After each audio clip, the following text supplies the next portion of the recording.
The wind swept across the dusty yard like a cruel whisper, carrying with it the murmur of a crowd that had gathered for something no heart should ever witness. The mid-afternoon sun burned high above the plains of Montana, but its warmth couldn't touch the coldness in Eliza Warren's bones.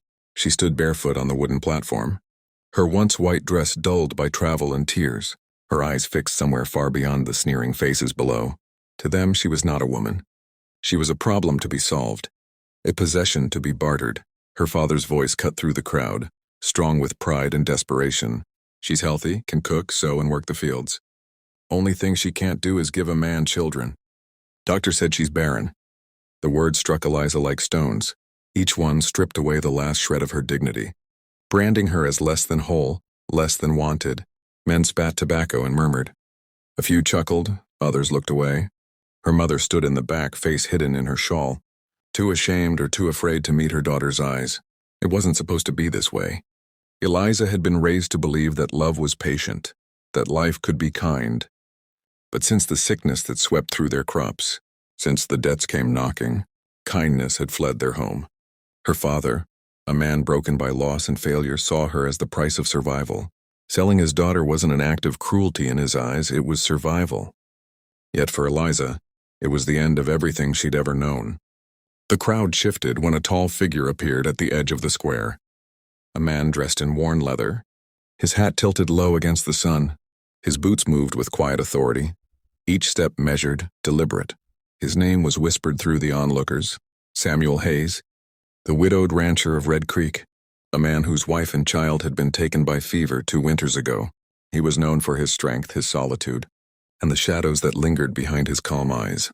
He stopped before the platform and looked up at Eliza, not with hunger or pity, but something gentler, something she hadn't seen in years. The auctioneer, a sweaty man with a voice too eager, called out, "Come on, Mr. Hayes.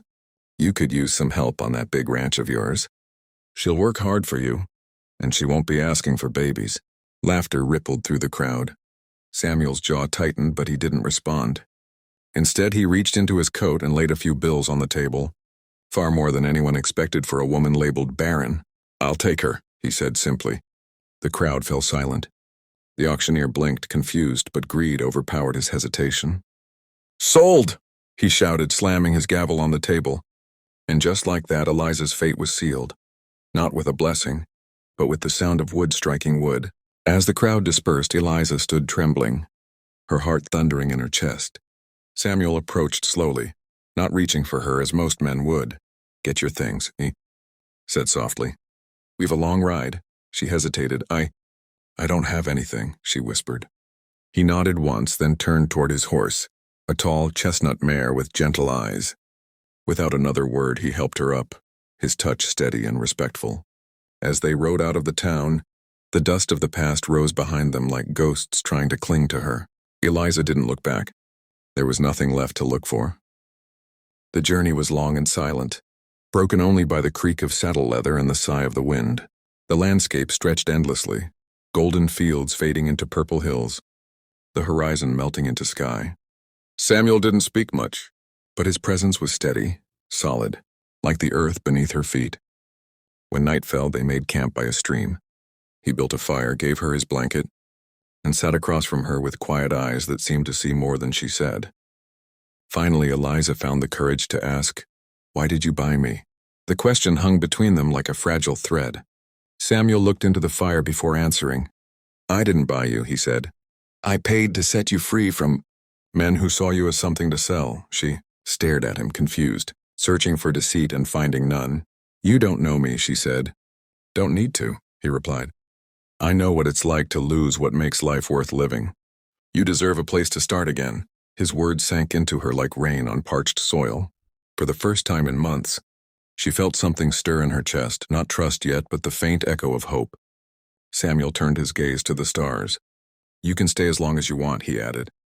"Help around the ranch, learn the land. If you choose to leave, no one will stop you." She wanted to thank him, but the words wouldn't come. Instead, she sat silently, watching the fire's glow dance across his face, the lines of sorrow etched deep but softened by kindness. That night, Eliza slept under the open sky, the sound of crickets lulling her into a fragile peace. When dawn came, Red Creek Ranch appeared on the horizon, vast, golden, and alive.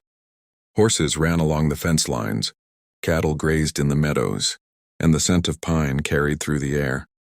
Samuel led her to a small cabin near the main house. "This'll be yours," he said. "It's not much, but it's safe." She stepped inside and felt tears sting her eyes. The room was simple: a bed, a table, a shelf with books, and a window that opened to the sunrise. It wasn't just shelter. It was dignity, and in that moment something in her heart shifted. As the days turned into weeks, Eliza worked beside Samuel, feeding horses, tending the garden, learning the rhythm of ranch life. He never treated her as less, never reminded her of the label others had given. Instead, he spoke to her as an equal, teaching her about the land, the storms, and the quiet beauty of the plains. And slowly she began to laugh again.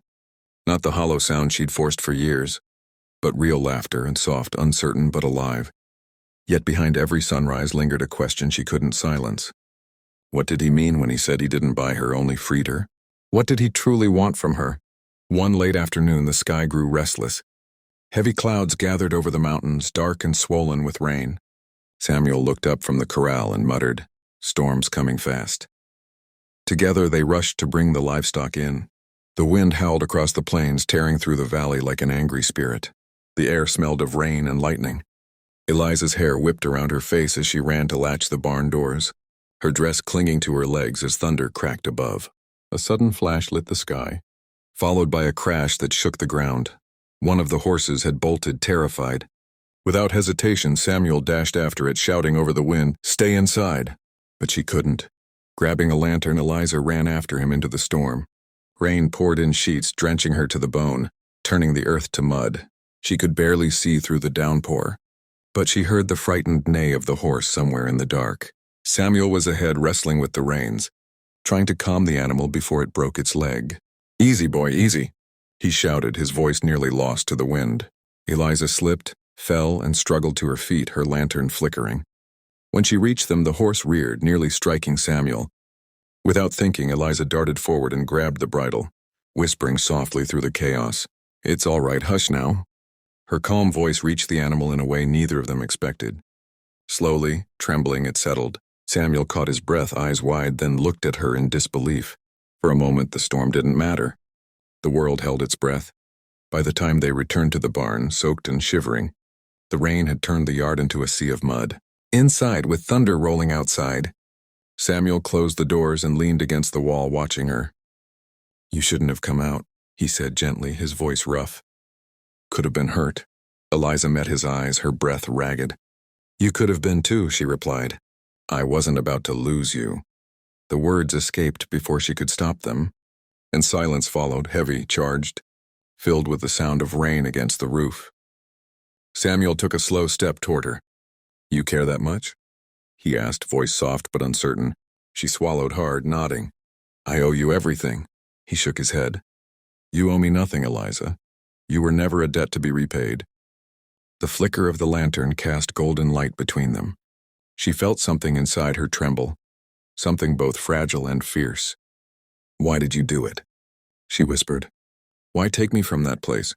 You could have had any woman who could give you a family."